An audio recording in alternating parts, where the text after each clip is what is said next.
Everyone, it's Helen. Thanks for joining me. I feel like we have so much to talk about. It has been a wild week. In fact, we just got back from Florida less than 24 hours ago, so we are barely getting out of there before that big giant storm comes barreling in. It sounds like it may even become a major hurricane, so I'm following it closely on the news because I'm feeling invested. We were just there in that beautiful state with the lovely people of Florida, and so my prayer is if you are in the midst of the storm that you are getting evacuated, you're getting sheltered, you are getting the supplies you need, and that you are going to be safe. And I'm really hoping that it doesn't come in as bad as they are calling for. And that can happen. I had some people calling me the other day thinking I might still be in Florida. And they're like, are you going to be in another hurricane? And I've never been in a hurricane in Florida. However, 2 years ago, around the same time, I was in a hurricane in Cancun. There was a Cat 5 hurricane barreling in toward the Yucatan Peninsula toward us. So we were evacuated, we were put in shelters, and we were in the hurricane. And there's so many different emotions when you're going through something like that. I mean, it was intense. However, it could have been 1,000 times worse for the people of Cancun and for us included.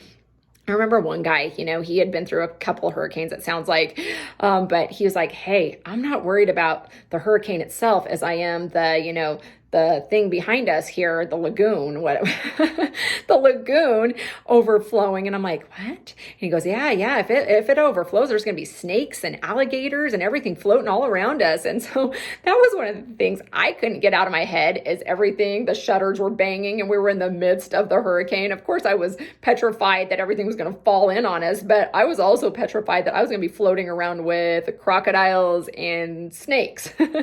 That didn't happen. So I'm grateful for that. In fact, you can see God's hand in everything. In fact, I want to call this episode God's hand because it's everywhere. It's everywhere. Obviously, it was supposed to be a Cat 5, ended up being a Cat 2. I'm hoping and praying it can be the same for Florida. He's always working. I've seen it firsthand on this trip that I was just on over the week. I'm just like, from beginning to end, he's there. It's just like constantly. It's just like he's constantly moving. And I'm just like, you've got to be exhausted. And that's just for me alone. I mean, he's working for billions of people here. So I'm like, wow, it's like, of course, he's God. And so we go back to a week ago. This wasn't just an impromptu trip. I didn't know I was going to Florida a week ago, but my husband, he messages me on Sunday and he's just like, hey, give me a call. It's really important. And I'm just like, it's important. So automatically I feel like it's an emergency. Something bad has happened. I get on the phone and he's like, we're going to Florida. We're leaving on Tuesday. And I'm like, this Tuesday, 2 days, Tuesday? What are you talking about? He's like, I'm getting an award. The trip is being gifted and we're flying out. And so, the me side of me, I was happy for him because he's receiving an award, which I'll talk about here in a second, which was very, very exciting. But then there was that side of me that started overthinking, like, we can't go, it's just like Lucas has school and I have things and you got work. And I was thinking of, and I'm having surgery in 2 weeks. So it was like all these things where I was like, no, it's not going to work. And normally people need 2 months, 2 years to plan to go on a big trip to Florida. No, 2 days. I'm like, what?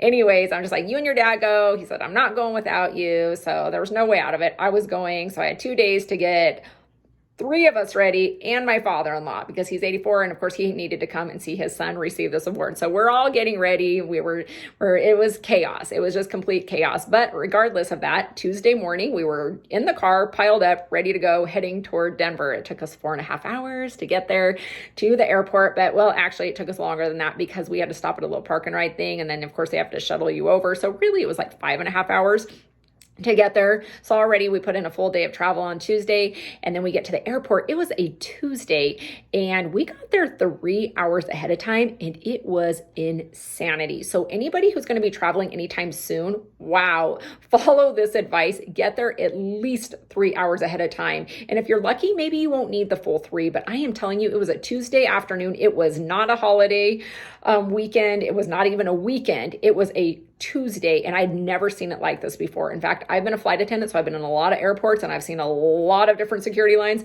There was nothing that compared to this. In fact, we were in a line behind a line behind a line, and that was before getting into the security line. It was crazy town. In fact, we didn't think we were even going to get on our flight, and that was being 3 hours ahead of time. And so they ended up, though, taking some of the back people, we were in the back of the line, and brought us over to a new security line that they were going to open up across the airport because it was so chaotic. So God's hand was in this. So we were able to go through that security line, get to our gate, get on our plane, which was on time. and get to where we needed to go, which was MCO. We were heading to Orlando. So everything went smooth once we got through there. But air travels, it's obviously a little different right now. There's delays, there's different things going on. There's delays, there's weather delays, there's cancellations, there's all sorts of stuff. So just give yourself plenty of time. And so we did end up getting there safe and sound. The flight was smooth. Again, I talk about God's hand because it's incredible. I mean, how every little piece has to go perfectly, right? When you travel, it's just amazing. From the minute you get in the car, obviously the car has to be mechanically sound. And then you're traveling down the interstates, which in itself, you're going at these high speeds and people are racing in and out of one another, 80 miles per hour plus. And then you get into these construction zones and everyone's just driving so crazy. And then obviously you get to the airport, you need everything to go smooth there. And then your flight needs to go smooth. And here you are traveling across the country in this little metal tube. And tell me God's hand's not on that. Come on now. His hand's on it. Whatever you say, it's on it. And so here we are. And we finally made it there. We got there 9:30 at night. We got our rental car. We made it to the hotel and we're getting checked in. And okay, so my first encounter, I get there. I'm like, oh, we made it here safely. We're waiting for him to get checked in. Where three of us are sitting in the car and there's a man sitting outside. I decide to let him know we're pulling up. And so I look over, give a smile, give a wave, I'm from Wyoming and I'm nice, guys. I'm nice. I give a wave, smile and tell him like, hey, we're pulling up here, so other people can pull up behind us. And I'm being friendly. The guy starts chewing me out. He starts yelling at me, screaming at me. What are you looking at? What do you want? And I'm just like, I was just telling you we're pulling forward and just saying hi. And he was just like, oh, I seen you looking at me. And I'm just like, whew. So obviously this guy and probably many others, they're not used to people being nice to them. They're used to people being mean to them. So my niceness and my kindness and whatever it was caught him off guard big time. He was so angry with me being nice. And so then my 16-year-old son is yelling at me in the back. He's just like, Mom, we're not in Wyoming. You can't talk to people down here like that. And I'm just like, I was just being friendly. So from the get-go, it kind of set the tone, like moving forward. I was just like, using a little bit of discretion, reminding myself like, hey, you do have to be careful when you're in a different area, right? It's not the same world, right? And so anyways, I thought that was interesting. Kind of went to bed that night feeling a little bit discouraged, like hoping that wasn't going to be like the whole trip. I'm just like, oh, I hope people aren't grumpy the whole time. And they weren't. So I came across many nice people along the way. But, you definitely have to be careful when you're traveling and you're in a different place, right? Not everybody's going to have maybe the energy that you have. So the next day we got up, we went to Universal Studios, got up bright and early. Again, it's a Wednesday. It's the end of September. School started. I felt like people probably wouldn't be traveling as much. Wrong again. It was so busy. Thousands and thousands and thousands of people were at Universal Studios. It was crazy busy. And I'm just like, what? Everybody's traveling right now. We just were traveling because my husband was receiving this award, but I'm like, people were on vacations. There were kids there. It was crazy. I mean, granted, it was a week where they're celebrating like a Halloween type theme in the evenings. And so I guess that's a really fun thing for people to go to and experience. However, I just think people were just traveling on vacation, wanting to experience Universal Studios. By the way, and if you haven't, it is amazing. It is everything that you would want it to be. I mean, genuinely everything from the rides to the whole entire experience. Even the food is yummy. Just the whole thing is magnificent. You have to go at least once. And so I would say, take your kids when they get a little bit older, maybe that like 7, 8, 9, 10 range, so they can go on some of the rides and really take it in. But I mean, it was just a really cool thing. And we were blessed and lucked out that particular day because it happened to be a little bit cloudy, overcasty. There was little spits of rain and stuff. I had my 84-year-old father-in-law with me. And so as my son and husband hit every single ride, literally every roller coaster you can imagine, went into Harry Potter World, you name it, my father-in-law and I, for many hours, we would just find a tree or a bench or a table with an umbrella to kind of stay out of the rain or stay out of the heat or whatever the weather was doing for that 5 minutes. And so we just walked, sat, and we did this from 9 in the morning until it was dark out. And so it was a really long day of doing it, but I was really proud of him because he hung in there, because I'm just like, wow, I'm pooped here. It's humid and it was hot, and, but he was a trooper. That man, he hung in that whole entire day, so as long as I was getting him a little bit of ice cream and a place to sit, he was good to go. And so it was fun. And just to see him kind of experience it again, I don't know when he'll be going back to Universal Studios. So just to kind of be able to have him in that moment, that was fun for us as well. And so we did that. And then, of course, the next day, the reason we were down in Florida was for the Firefighter Challenge that was going to take place in Fort Pierce, Florida. My husband, he is a retired fireman. He actually was a fireman captain for 27 years. And 30 years ago, and maybe not quite 30 years ago, but when they started this Firefighter Combat Challenge, he received, actually, they had a team here in Casper, Wyoming that was immaculate. I mean, they were good. And so the Firefighter Challenge is you take a team of firefighters, or even individual firefighters, man and women, and they level it up, right? These are, my husband says, the non-competitive folk. He's obviously, that's a joke, because he's saying, you've got some competitive people here who are going to take it to another level, right? And so it's a fitness standard, and they do like 5 different things, and they try to do them as fast as possible, what like a day in the job of a firefighter would do. And then so they're just blazing through this using all their strength, all their energy, and it's crazy to watch. It's super duper intense, and I'm so glad that I got to experience. So anyways, we headed into Fort Pierce that day. Brian was going to receive an award, which I'm going to show here just because he's oh my God. But this is what he received. He got inducted into the Hall of Fame. It's so super cool. What an accomplishment, because he was a 3-time world champ for the Firefighter Challenge. He won 3 years in a row.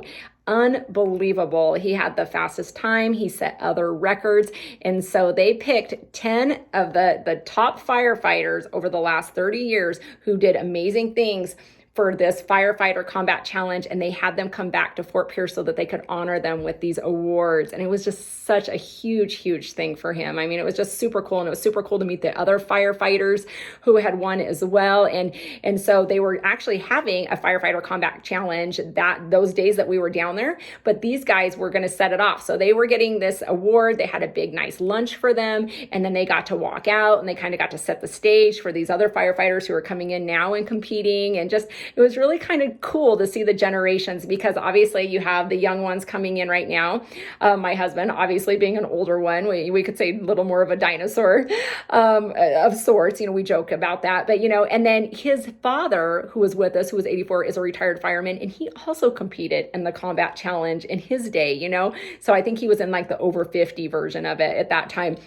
But I mean, unbelievable. And I just wanted to talk about that for a minute. Again, God's hand, because here you have these men and women, and I am talking about strength here. These men and women are so unbelievably strong in every way. Obviously, we already know to be a firefighter, you got to be strong. I mean, these guys and gals are racing into fires. They are EMTs, a lot of them. And so they're saving lives. They're on the scene right at the beginning of any type of an accident. So, I mean, they are strong mentally, physically, emotionally. They are strong. And then to watch them taking it to another level and compete in this particular combat challenge, it was just super surreal. In fact, my son, he was sitting there drinking lemonade because it was hot. So it was like 93 degrees. It was humid. There wasn't a cloud really in the sky, and we were sweating. We were dripping. And then here we are, dripping, drinking lemonade, and they are suited up in their fire department gear, and they're racing around this course as fast as they can. And I'm like, really, Helen? it made you want to be stronger, okay? You're just like, this isn't right. I need to get out there. I need to start working out too, but just to see them, and what they had to do is they had to climb up these big flights of stairs, right? And so as if they were going up into a high building, and they had to do that. And then when they came down them, then they had to drag these hoses that were almost 200-pound hoses. And then they had to put out like these fake fires, like, in a sense, like as if they were going in to put out a fire. And then they were also dragging like this like body, like dead weight body, the real weight of a dead body type thing across like this whole entire tarmac in the heat, in their suits, all suited up, and they were trying to do it in a certain amount of time. Unbelievable watching them. And by the time that they finished, if they finished, because some of them didn't even have the strength to finish. I mean, they gave it all they had, and they were just like, they didn't have anything left in them. I mean, they were fighting so hard to get to that finish line. But if you made it across that finish line, then they were stripping you out of that fire department gear because you didn't have any energy. I mean, they were taking their coats off of them. They had helpers helping them get out of that. That is how strenuous this was. It was just unbelievable to watch these men and women. I just couldn't even believe it. Like, it literally lit a fire inside of me. It was just like, yes. But to watch God's hand, like how he empowers these people and how he gives them the strength. And it really just brought to my mind, like, he does that for all of us. He gives everybody all these different gifts and talents and abilities. And so, yes, you've got the firefighters here, but he does that for everybody. He wants you to master your craft and be the absolute best you can be at it. And that's exactly what they were doing. These firefighters, they were being the absolute very best that they could be at it. And it shows. And it was just like super duper cool. And it made me like, okay, maybe I can't be out there running the tarmac, but it makes me want to be the absolute very best at the things that God has prepared and called for me to do, because we are all called for different things, right? So it's just like, that's what we're called to do. We're called to be our very best. And that they set the example for that day. And so it was so cool. And again, like I said, he got the award. It was an amazing time. I'm so glad we got to be down there. Not to mention, it's absolutely gorgeous in Fort Pierce, and it's gorgeous in Port St. Lucie, and I can definitely see why people want to live there. I want to live there. And so that was that. And then, of course, then after that amazing fun day, then the next day we did a lot of driving around again in traffic. I actually like Florida traffic. I prefer Florida traffic over Denver traffic. Just saying, if you don't agree with me, throw a comment in the box. But I feel like it goes smoother for some reason. And I feel like people maybe drive a little bit more kinder. I genuinely do. And even though there's the same amount of people, probably even more in Florida, I feel like it goes smoother. So that was my experience. However, God's hand, of course, he had to be with us as we were traveling back and forth, hours and hours and hours to get to where we needed to be. We were able to get back onto the flight and make our way back here to Wyoming, and we made it back here safe and sound. So guys, that's been my week. That was my story. I just kind of wanted to share all of the different things with you that was kind of going on. I thought that was super cool. I was only able to get just a tiny little video of the combat challenge. I took a few different videos, but I only posted one little one. I don't know who the guys were.